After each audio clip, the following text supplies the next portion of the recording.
بسم الله السلام عليكم ورحمة الله تعالى وبركاته إن شاء الله تعالى مقالكينا maanta waxaan kaga hadli doonaa runtii qaybta labaad ee ah maqaalkeena hore aynu kaga hadlaynay isbarbardhigga iPhone iyo Android iyo kooda wanaagsan maqaalkeena maanta waxaan kaga hadli doonaa qaybtii labaad oo ah iPhone waxyaalaha uu kaga wanaagsan yahay Android sida title-ka ku soo aragteen maqaalkeena kii koreeyna waxaan kaga hadlay ilaa 6 qodob oo uu kaga wanaagsan yahay Android telefoonada iPhone oo hadda tahay qof qodobada danaynaya ay tahay boqolkiiba inaad qaadato telefoon Android marka aan ognahay smartphone-nada waxaan ognahay in telefoonada ugu badan la isticmaalo Android iyo iPhone marka laga yimaado market share-kooda inay yihiin labada number 1 ka iyo number 2 ga ee marka la eego telefoonada caalamka isticmaalkooda waqti xaadirkan Android 75% ee telefoonada adduunka waa isaga halka 23% ay yihiin iPhone labada hareena ay yihiin dhifasada inta u hadhay adduunka oo dhanna ay 2% ka yihiin hadaba maqaalkeena iyo ka koreeyay waxaan kaga hadlaynay isbarbardhigga labadan maqaalkeena hore saacada koreeyay tilmaamay waxaan kaga hadlay waxyaalaha iPhone Android aan idhaahdo sida khaaska ugu wacay iPhone maqaalkeena waxaan kaga hadlaynay waxyaalaha uu iPhone sida khaaska kaga wanaagsan yahay hadaba inta ay wax ka badan inaan oran ku soo dhawaada maqaalkeena maanta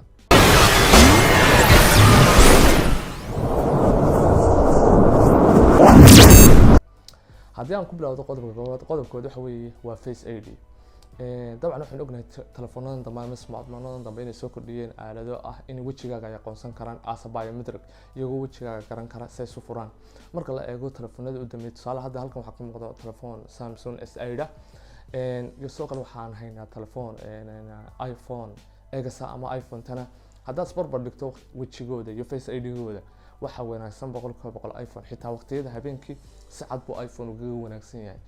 marka la eego Face ID-gooda aqoonsashada wajiga boqolkiiba waxa saxaya iPhone tusaale kale haddaad glass xirato tusaale kale haddaad muraayada xirato marka hore Face ID-ga qaadaysiina aanad muraayado sidanin iPhone waxa uu u leeyahay inuu determine gareeyo adigoo sita glasska in uu ku qansado dabcan ma oranayo glass walba laakiin glasada qaar weey tusaale glass wadu wajigaaga kale wax ka bedelayo ama enough space wajigaaga ilaa halkan oo kale ku fadhiisanayo waa suuragal in aanu determine gareyn laakiin uu kaga wanaagsan yahay marka la eego telefoonada Android qodobka labaad waxa weeye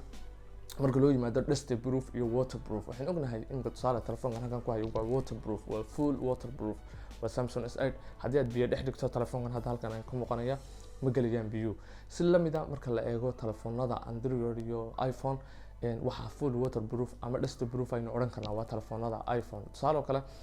waqtigii u horeeyay telefoonkii u horeeyay waterproof-ka ay soo saareen waxaan jeclahay inuu yahay iPhone 7 telefoon markay Samsung Apple mareysay hadda Samsung S8 kan iyo kuwa ku dhowdhoobay waterproof full waterproof marka la eego waterproof-kooda waxa jira muuqaalo badan oo YouTube-ka oo qaar kamid xagoosay aan idin dhigi doono oo la isbarbar dhigayo labadooda ka full waterproof boqolkiiba waxa xagga waterproof-ka iyo dust proof-ka kaga wanaagsan iPhone qodobka saddexaad ee aynu kaga hadlaynaa waxa weeye waa qodob restricted in iPhone wuxuu isticmaalaa operating system loo yaqaan iOS oo loo soo gaabiyay iPhone operating system marka la eego Android wuxuu isticmaalaa Android operating system oo ay Google leedahay Android waa open source operating system taas waxa weeye adigaagan muuqaalka daawanaya ta internetka gasho waad download garaysan kartaa waana arki kartaa faylashiisa iyo waxyaalaha lamidka dabcan ka raalahaada notification-kaas waad la soo degi kartaa waad download garaysan kartaa marka loo yimaado iOS waa restricted ma bixiyaan shirkadda Apple operating system-koodu wuxuu yaala gudahooda hadduu leeyahay meelo laga jabsan karo hadduu leeyahay meelo kale cidima aragto halka Android haddii aad aqoon u leedahay qaab uu qoran operating system-ku intaad gasho internetka aad source code-kiisa baari karto kadib aad heli karto marka restricted operating system wuxuu u wanaagsan yahay marka laga eego security because of cidima arki karto code-ka operating system-ka halka Android muuqaalka adigaagan daawanaya ay ka xigto inaad hesho inaad Google ku qorto kadib aad la soo degto qodobka afraad ee aan ka hadli doono waxa weeye marka loo yaqaan kamarada qodobkan kameradan ka hadlo waa mid kamid ah waxyaalaha iPhone boqolkiiba 80 kaga wacan yahay Android telefoonada Android waxay leeyihiin hal caado oo aan wanaagsan tusaale xagga kamarada marka loo eego kamaradu waa boqolkiiba 70% waxyaalaha iPhone looga doorbido Android iPhone waxyaalaha uu kaga wacan yahay waxa kamid ah telefoonada iPhone ma sameeyaan inay dib tayadoodu daraato tusaale haddaad soo qaato telefoon iPhone X ama iPhone 8 nooc doonaha noqdo waxa laga yaabaa haddaad 3 years haysto ama 4 years haysto kamarada tayadeedu maalinka soo ibsatay inaanay hoos u dhac sameyn ma sheegin damage xagga kamarada telefoonka soo gaadha laakiin kamarada tayada ay qaadayso inaysan hoos u dhicin halka laakiin Android aad qodobada waxyaalaha aadka loogu ay tahay in uu sameeyo reverse back tusaale haddaad telefoon Android soo qaato maybe 4 years haddaad haysato tayadiisu ma noqonayso kaamaradu tii maalinkii hore. marka runtii waa qodob labaad oo kaga wanaagsan yahay dhanka kaamarada, waana most likely imika haddaad internetka baadho waxaad arkaysaa youtubero dhan oo leh youtube account oo keliya ta muuqaalada ku diyaariya iphone-nadooda waan isticmaalin kaamarada. haddaad imika internetka qaado qaar kamid a muuqaalada xagga hoose commentiga ayaa hadda descriptionka ayaan idin dhigi doonaa, dabcan waad arki doontaan youtubero aad u fara badan ayaa keliya ku duuba muuqaalada telefoonadooda iphone-ka iyagoo aan wax kaamara adeegsan. qodobka haddaan idhaahdo u yimaado shanaad waxa weeye waa security-ga. markaan leeyahay security-ga qodobkan waa qodobka labaad ee ugu wanaagsan ee loo qaato iphone. dabcan waxaan ku mishan gareeyay qodobkan markaynu ka hadlaynay muuqaalkeena Android.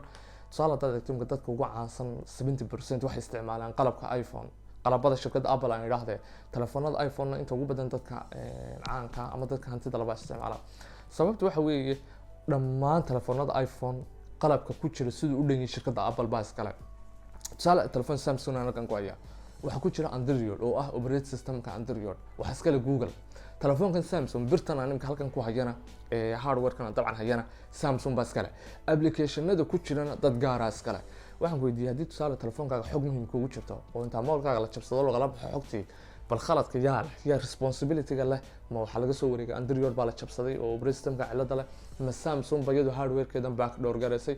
bal yaale waa questionable. halka laakiin shirkadda Apple qalabkeedu yahay dhammaan say u dhan yihiin iyadu inay soo saartay. marka haddii hal problem ku yimaado responsibility-ga qalabka waxaa lagala xisaabtami karaa shirkadda Apple baa si gaar ah loogala xisaabtamaya oo dee qalabkaaga soo saartay, iyadaa operating systemka gacanta ku haysa, iyadaa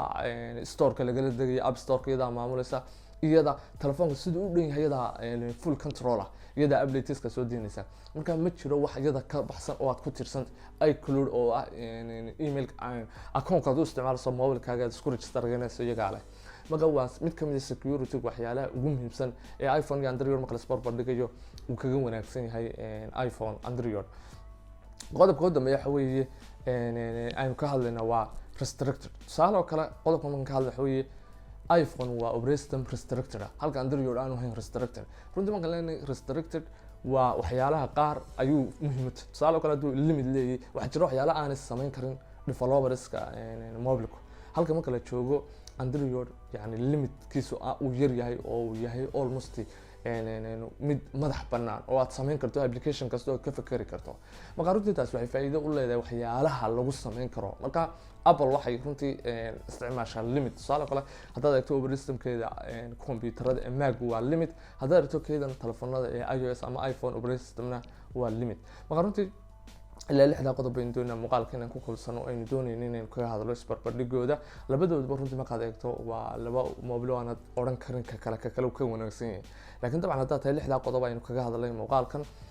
qof danaynaya tusaale kale haddaad doonayso telefoon kamaradiisu high quality tahay, haddaad danaynayso security-ga, haddaad danaynayso operating system restricted iyo face ID-ga iyo feature-ada, dabcan waxa aad aan kugula talinayn inaad telefoon iPhone qaadato. dabcan waxaa jiray muuqaalkan kasii horeeyo aynu kaga hadlaynay sababta iPhone uga qaalisay Android inaysan ahayn iPhone inuu marnaba si cad oo dhammaystiran uga wanaagsan Android. dabcan haddaad doonayso inaad ku ogaato wax sababaha iPhone uga qaalisay Android dabcan ha u qaadan mar walba inay tayada tahay ee waa sababo kale. dabcan muuqaal baynu kaga hadalay xagga hoose description-ka ka eega ama ka eega dhanka kaariska inaan idin soo dhigo. muuqaalkeena intan aynu ku qabsanaynaa. fadlan haddaad inuu muuqaalkan ka faa'iiday like noo saar, haddii aanad waxba ka faa'iidin ama aad u aragtay faa'iido darrana dislike ku samee. hadday tahay markii kugu horeysay kana qad soo boqotay una aragto inaad wax ka faa'iidi karayso subscribe inaad samayso ayaan kugu dhiirigelinayn. intaan muuqaalkan ku xig kulmi doono waxaan idin rajaynayaa khayr aad u fara badan. wasalaamu calaykum waraxmatullaahi tacaala wabarakaatu.